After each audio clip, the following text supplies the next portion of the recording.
vous donne une astuce que je fais quand des fois je veux faire un truc ou je veux prendre une décision, mais je suis pas trop sûre, est-ce que c'est quelque chose qui vient de mon âme ou pas, tu vois? Très très simple. Étape numéro 1, il faut se relaxer.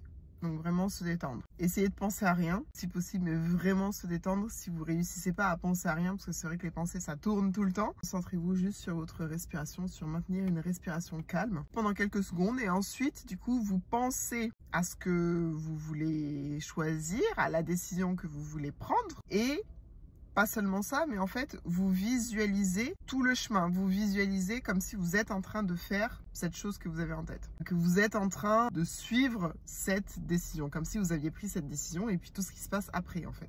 Et là, vous allez avoir l'un ou l'autre des deux émotions suivantes. C'est soit ça va être quelque chose qui va être neutre ou positif, excitation, joie, etc.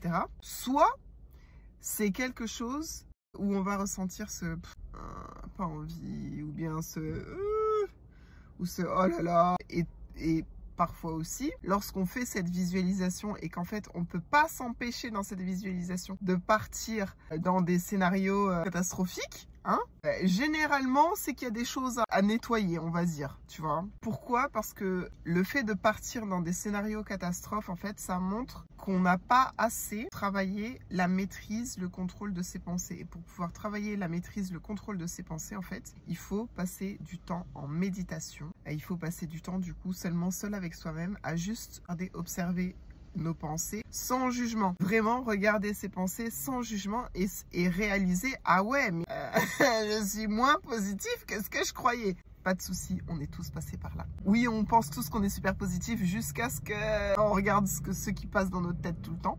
Et là, on se dit, ok. Donc, ce que on a ces pensées catastrophes, ces scénarios catastrophes qui partent un petit peu dans tous les sens, ça veut dire principalement qu'il faut passer plus de temps sur le contrôle de ses pensées, l'observation du coup de ses pensées. Mais donc du coup, c'est vrai que lorsqu'on est encore dans ces scénarios catastrophes, on va dire que c'est pas forcément un exercice qui va vraiment vous aider à savoir si oui ou non la décision, ça vient de votre âme. Parce que ça veut dire que l'ego est trop incontrôlable en fait. Tu vois, il va un peu trop dans tous les sens et tout, donc il fait trop de bruit, donc tu vas pas pouvoir entendre la voix de l'âme. Parce que l'âme, elle est peace.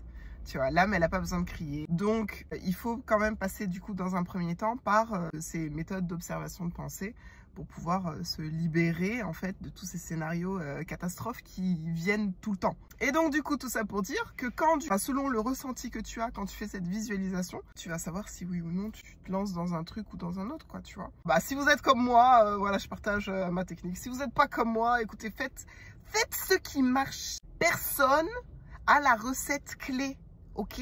Il faut voir selon nos propres ressentis, tu vois. Il y a des gens, il y a des méthodes, il y a des techniques qui vont leur faire un bien de dingue. Il y en a d'autres, ça va les ennuyer. Et ben ça montre juste que bah, si ça t'ennuie, c'est pas pour toi, tu vois ce que je veux dire? On est tous différents et en fait on a tous un chemin, et comme on n'est pas pareil, on n'est pas dans le même moule et on n'est pas censé faire les mêmes choses, apporter les mêmes choses dans ce monde, c'est pour ça qu'on a tous ces ressentis différents, tu vois. Donc c'est normal, il faut s'écouter.